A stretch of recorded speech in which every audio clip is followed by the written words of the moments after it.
Hey folks, Joe Valley here. Welcome to another episode of the Quiet Life Podcast. Today, we're going to do a deal debrief. Typically, we've had sellers on talking about their business, how they built it, the challenges that they had listing it for sale, going through due diligence, things of that nature, and ultimately how they feel after they exited. Deanna Berardi on the Quiet Life team heads up a lot of different things. One of the things that she does is talk to the advisors once a month on all deals that closed. She interviews them. They talk about the strengths and weaknesses of the business, challenges that they had with selling the business and things of that nature, and how long they worked with the client in advance of even listing the business for sale. And that's a key thing here. You want to do that as much as possible. And then that is shared internally. It's not an external. It's not going to go to you folks because there's some really private information there. So what Deanna has done here, and we're going to talk about in a minute, is she's sort of whitewashed some of those details. So we're not giving away the URL. We're not talking about the brand itself or the seller's name. But we're going to talk about some of the things that need to be done in order to sell, in this particular situation, a 7-figure content site. It had been around for a long time. A particular owner had been running it for more than a decade and was ready to move on to her next adventure. One of the advisors worked with her well in advance, helping her prepare and modify some things to make it more transferable, more sellable, and ideally for all cash. And I'm going to cut to the end. It ended up being an all cash deal for 7 figures. And we'll talk about that in the interview with Deanna. Before we jump to that, I want you to know that this podcast is sponsored by My Amazon Guy. If you run an FBA business, you got to check out myamazonguy.com. Just go to the site or go to YouTube and start looking at all of the content that Stephen Pope produces to help you understand and improve the overall value of your business. It's there for free, but eventually if you want an agency to help you scale up your SEO, your PPC, whatever it is you do on your Amazon business, My Amazon Guy is the company to work with. So check them out at myamazonguy.com. And now let's jump to Deanna Berardi and a deal debrief. Here we go. Deanna, welcome back to the Quiet Life Podcast. How are you? Hi, Joe. I'm great. How are you doing? Fantastic. This is going to be interesting, folks. Deanna is in charge of a lot of things at Quiet Light. Referral program. She does a deal debrief with the advisors each month, writes it up, does a video interview, and then it's shared with all the advisors as well. And as you know, as the audience, we sometimes bring clients on that have recently sold their business, but we're going to try something new for the next few months. And that is a deal debrief on a monthly basis, where Deanna is going to come on and talk about a deal that closed, and she interviewed one of the advisors, and she's going to talk about all the strengths and weaknesses of the businesses, what the sellers could have done a little bit better to improve the likelihood of the business being sold and getting maximum value for it. She's doing an in-depth interview with the advisor. Sometimes the advisors are a little shy and don't like to come on the Quiet Life Podcast. But Deanna, you're not shy at all, are you? No, I love this stuff. Good. I love it too. So we're going to talk about a content site in the 7-figure range that one of the advisors sold on the team. We can say his name, right? Which advisor? No, we can't do that, Joe. That'll give away people. It'll give away too much information. It might to have them try to figure out the name of the business. Okay, we're not going to give away the exact price of the business. We're not going to give away the URL of the business. It's just a content site in the. What niche is it in, Deanna? Let's say it's like in the home kitchen niche. All right, cool. So give me a little background. What can you share about the business, and we'll go from there. So kind of cool. This is a content site, and it was started in 2009, and it was started by an awesome seller who had a real niche, a real knack, I should say, for creating content that got a lot of traction very, very quickly. And especially the business went through a boom because the content was relevant in the pandemic. When people were at home and they were in their kitchen, they were absolutely absorbing this content like crazy. And so the seller was just ready to exit, young children, 4 of them, very successful for, 11 years, and wanted to leave and just move on to other. Did the business become too much for the seller to handle with 4 kids at home? I've sometimes sold businesses where they wanted a little side hustle and it turned into this massive business that required too much time and attention. And, Exactly. oh my goodness, I'm doing $1 million in revenue. This is not what I wanted. Please help me sell this. Is that kind of the situation here? Exactly what ended up happening. Plus, the kids did age out, thank God. So over a 10-year period, 2009 by 2020, she'd been doing it for 11 years. The kids were kind of aging out. She was very successful, but she wanted to explore other things in addition to the kids just growing up and didn't want to have this other thing, plus the kids, plus the existing business. So wanted to exit the existing business, spend more time with the kids, but also launch something new. That was the genesis of it. Aging out. What does that mean? I'm an empty nester. You're close. Is that what that means? The kids are going to school. They're not all four home all day underfoot. They're starting to finally get into middle school and high school kind of thing. Gotcha. Okay. So what kind of lessons can we learn from this particular business, and what were the strengths of it? What were the weaknesses of it? What did the advisor that handled this? And I know this particular advisor has handled lots of blogs and content sites, even in this particular niche. He's handled the big lesson here was a watch out for personal branding. Okay.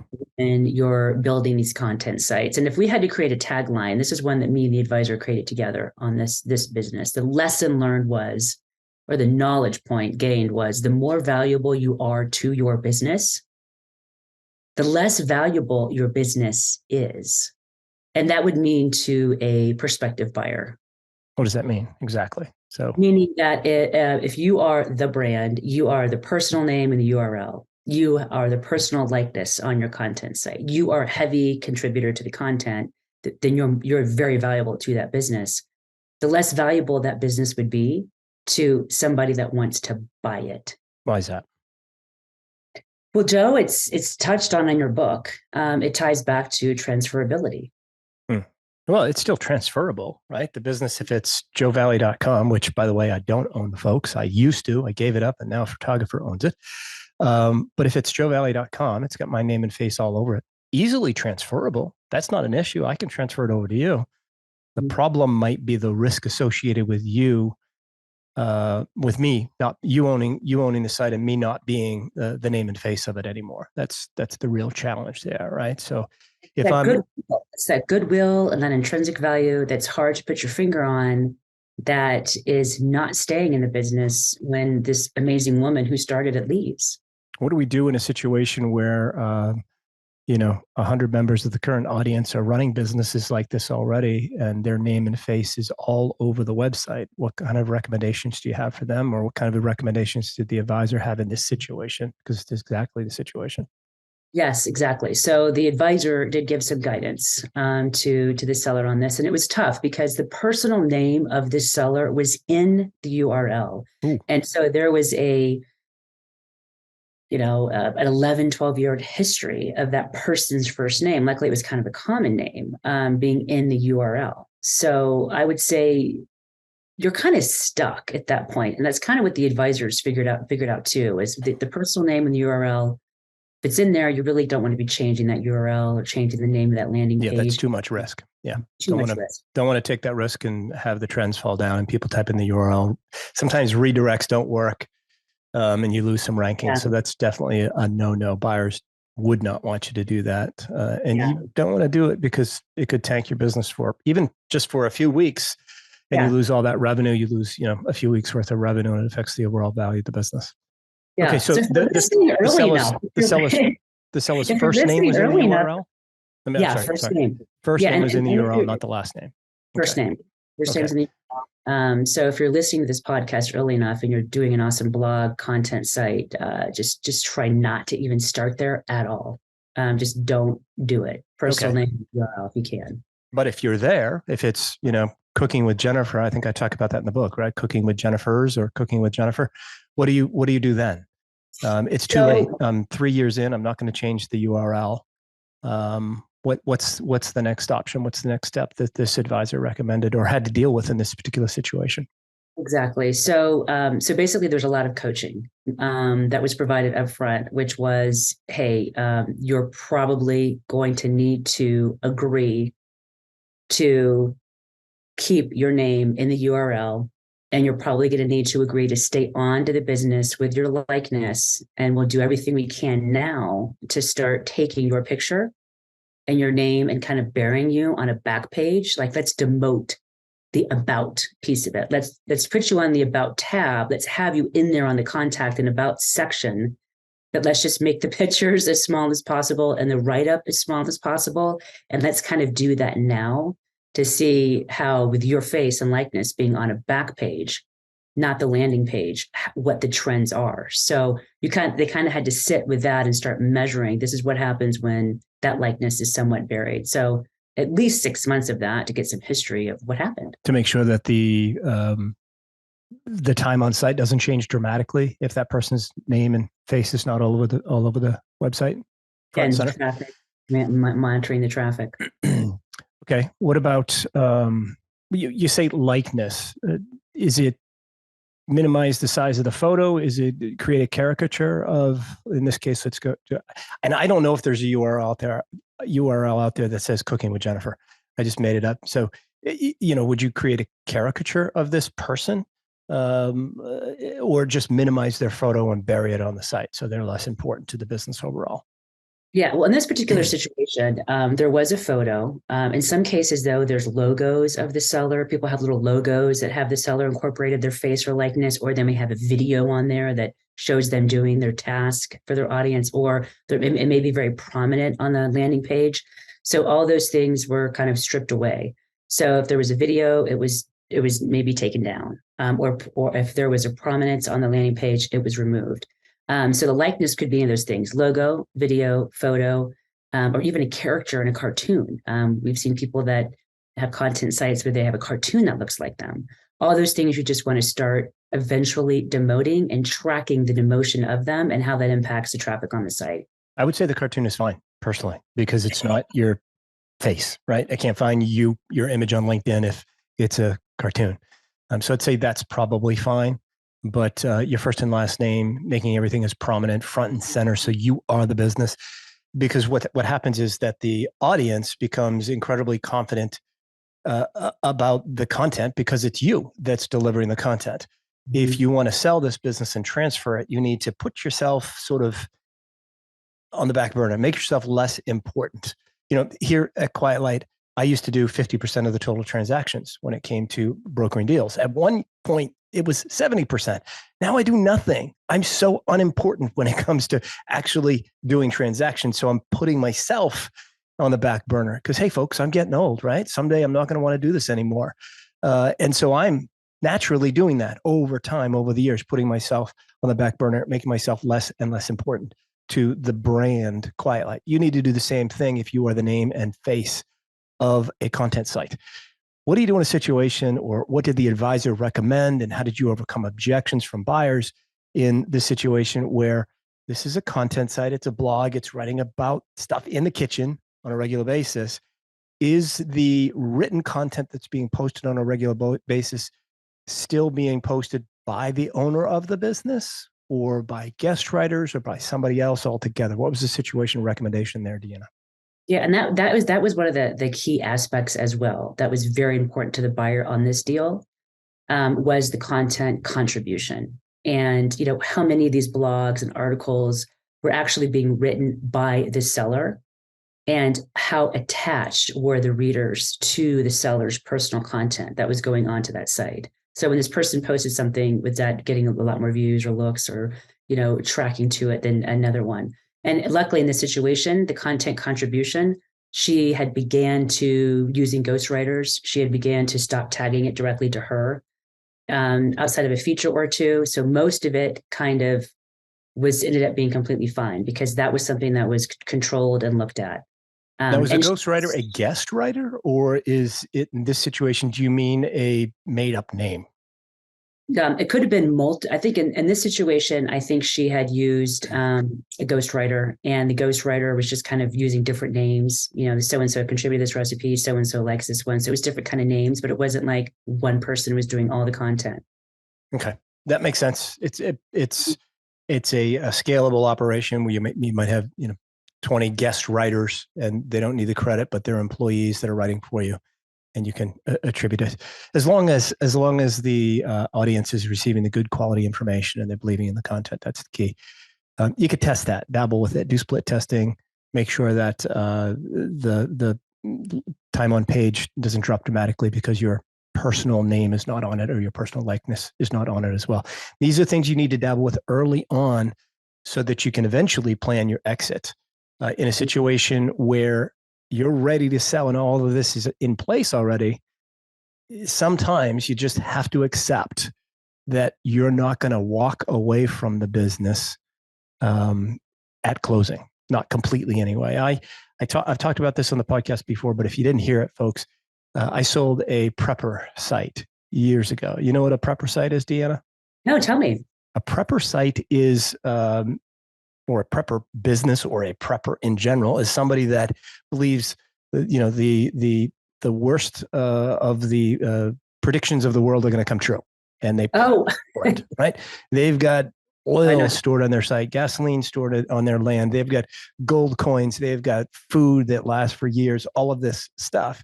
And so not only do I have a prepper site that's been around for a long time, but the owner of the business was the name and face of the business. She wasn't in the URL, but she wrote content and reviewed products and everything for, the prepping industry.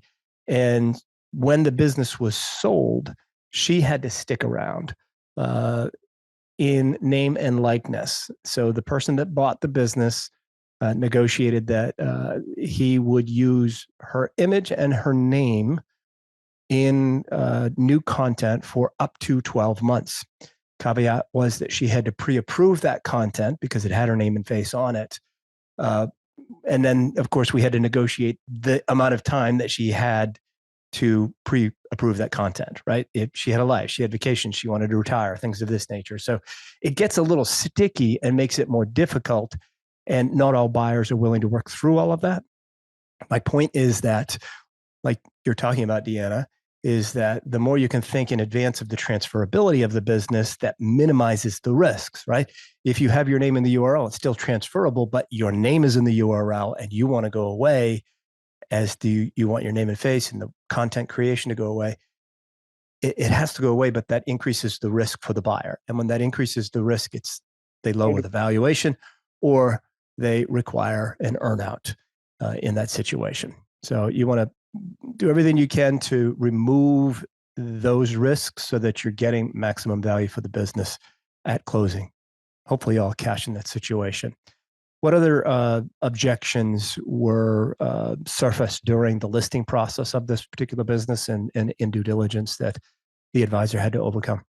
Yeah. So yeah, good point. So the first thing you asked about was, what was one of the struggles? And we talked about it, so the coaching that the advisor had to give, opening up this listing and before it even launched, was the whole personal likeness, the name and the URL. The next part of the conversation was, let's anticipate that the buyers are going to do one of two things. They're going to de-risk this by putting a deal structure in place that's going to protect them. So there could be a holdback. There could be some sort of earnout component to this because they want to test on you at your exit. Is what you said true? With you being gone, is this site still going to be valuable? So that was another. It was kind of a bummer because it was a very different site. Now they're having conversations about deal structure where you can't get your cash up front. You have to keep your picture on there, and now you have to actually take a different deal structure that de-risks the buyer, not you. Right. And if the seller does all this in advance, they don't have to worry about that. That doesn't have to be negotiated. It's not what ifs. It's already, hey, we've done this. It's been running this way for 6, 9, 12 months.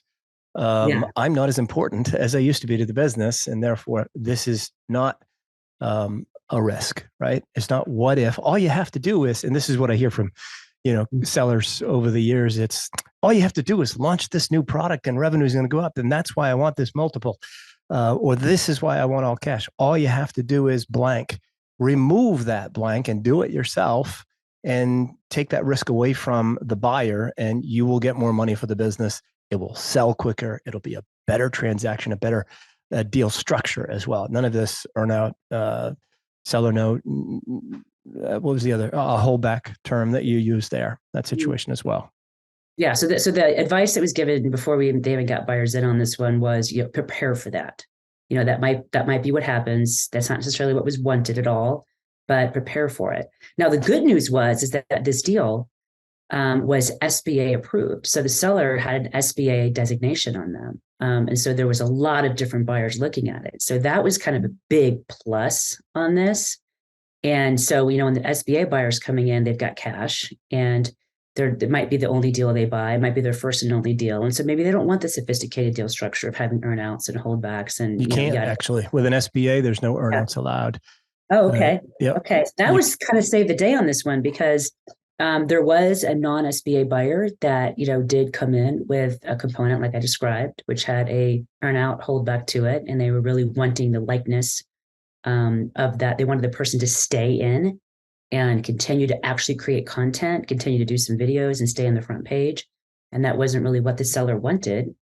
That person had a little better offer all in to the deal, but those components were not quite as desirable. And so at the end of this deal, the happy story is that it did sell for cash all up front at a lower number than the first offer, but it was an SBA buyer that did not really require much of the involvement from the seller at all, except to bury them on the about page, like I mentioned.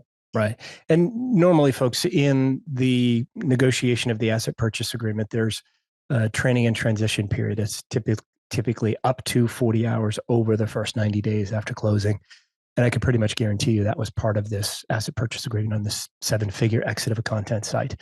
You just don't sell it and walk away. That's the reality. You need to be a good human, and you're going to be contractually obligated to be a good human and put that time in after closing to help the buyer make sure that their investment is sound, because they're investing in it to take care of their family and their future. And you always want to do the right thing there as well. So SBA buyers generally great buyers, folks. Great buyers, Deanna.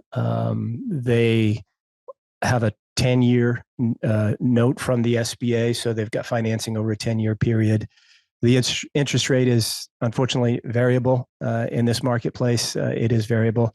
What happens, though, interestingly enough, is that your payment amount doesn't go up, but you're still making the same monthly payment, even though interest rates have gone up. The difference is that more of it goes to interest and less of it goes to principal as interest rates go up. Your payment stays the same on these SBA deals in that situation. So it's just a matter of less principal being applied with each payment that you're making. When a business is listed, SBA pre-approved, the advisors will pre-approve it through an SBA lender. We've got several of them. If you want to run your own business through it, folks, or and see what the lenders think, or if you're a buyer out there, just go to the Quiet Light Partners page. It's quietlight.com/partners. We've got a number of SBA lenders there that can help you. You want to have, in this situation, as you mentioned, Deanna, the business was how old? 11 years old, something like that? Yeah, it sure was. Right. So the business had its own entity, I would imagine, and no commingled funds with other businesses or side projects and things of that nature. So the tax returns were probably pretty clear, and there were at least 3 years of them that allowed it to become SBA eligible. Sometimes you can get SBA pre-approved with 2 years, but in most situations, they're requiring 3 years. And sometimes they require 10% down as well. But in this situation, you said there was, I'm sorry, not 10% down, but a seller note. In this situation, it was the buyer's probably putting down 10%, but the seller's getting 100% of the exit value. Is that the situation? Yes. Yep. That's a beautiful thing. A 7-figure exit, all cash, just like that. It's pretty solid. Yep. Exactly. What other things came up from the advisor that were challenges for this particular business that you can think of? I think this was a hugely agreeable seller, because it's just highly motivated to do it. But when I asked the advisor again, what would be the lessons learned? Because when we do these debriefs, we always focus on what lessons learned come out of this, because of the 15 advisors, somebody will definitely come across this again. And the key thing was just educate the seller really early on and upfront whenever you see anything that's personally branded. And it becomes really difficult, Joe, when there's these consultants that are putting their face out there and they're trying to sell their consulting services or their digital marketing services or their tutoring or online education services. Very difficult because they're hiring the person to be smart in front of them and partake, send knowledge. So it's a little bit easier in this case because it was just, a content site where they were offering something that was kitchen based. You just read it. It's different when it's delivering in person. So that is even more difficult to actually depersonalize yourself. Let's give an example there. Our buddy Walker Deibel here at Quiet Light has written the best-selling book, Buy Then Build. He's a Wall Street Journal bestseller now, and he runs something called the Acquisition Lab. Folks, if you haven't been there, if you're out there hoping to buy a business, check out the Acquisition Lab. They've got cohorts that run you through a 12-week program on how to buy a business, not just an online business, but any business. And Walker is the name and face of Buy Then Build. He wrote the book. It's kind of hard not to be. But what he's done is minimize the work that he does on a monthly basis with a business. It looks like he's working crazy hours, but really it's Chelsea that's doing all of the work. Walker produces videos and does some educational content up front and hops onto these cohorts on a regular basis, but still very minimum. If Walker wanted to sell the Acquisition Lab, it would be very difficult at this point, but he's working on continuing to minimize himself and make the educational content pre-produced where somebody can then hop on to, let's say, a communication or discussion room eventually. It's a tricky situation. If you're in this situation where you've got a brand and name recognition like Walker Deibel, creating a business that is eventually going to be something that you can sell can be challenging. But you've got to think about these things. And I bring this up because you said consultant, Deanna, and consultants businesses are generally really, really hard to sell. And I can't think of one that we've sold in the past. We sold SaaS content agencies, e-commerce, FBA, you name it, we've sold it. But I can't think of one consultancy because generally it's the owner's expertise. And this is where the transferability comes in. It's that owner's expertise that you can't simply transfer to somebody else's head. You and I have talked about this, right? You're running the Quiet Light referral program, which what was the let's just talk about the referral program briefly here as we wrap this up. Last year was about 25% of the total transactions were referrals. Is that right? Yes. Right. Yep. So last year being 2021, folks, I think we're about that mark so far this year in 2022. This is actually going to air in 2023 in early January. The referral program is something that is never been managed. It's always happened sort of organically, but now Deanna's running the referral program with a goal of scaling up the total number of referrals from 25% to 50%. And typically it's been friends of Quiet Light trust their friends to trust Quiet Light to work with their friends to help them achieve their exits. Now Deanna's working with more of those friends, more personal touches, more conversations with them, and also scaling up and trying to find scalable ways to increase the referral program. We talked about it on a podcast recently with Deanna in terms of how one email can generate tens of thousands of dollars in income through the referral program. I think the highest referral fee we paid in 2022 was close to $60,000, wasn't it, Deanna? No, I guess 60,000 was in the last 12 months, but we did make a payment before then that was 80,000. That'll pay for a few years of tuition. Yeah, at a state school, not a private school. I just stroked a check for the next semester's tuition at the private school. Joe, I hear you. All right. Well, this has been very helpful. Deal debriefs is what we're going to try to do on a monthly basis, folks. We're going to cover FBA businesses. We're going to cover SaaS businesses. We're going to cover straight up e-commerce content, even some agencies in some situations. And Waz is going to come on the podcast and talk about agencies in a few months because he's sold several of them in the process.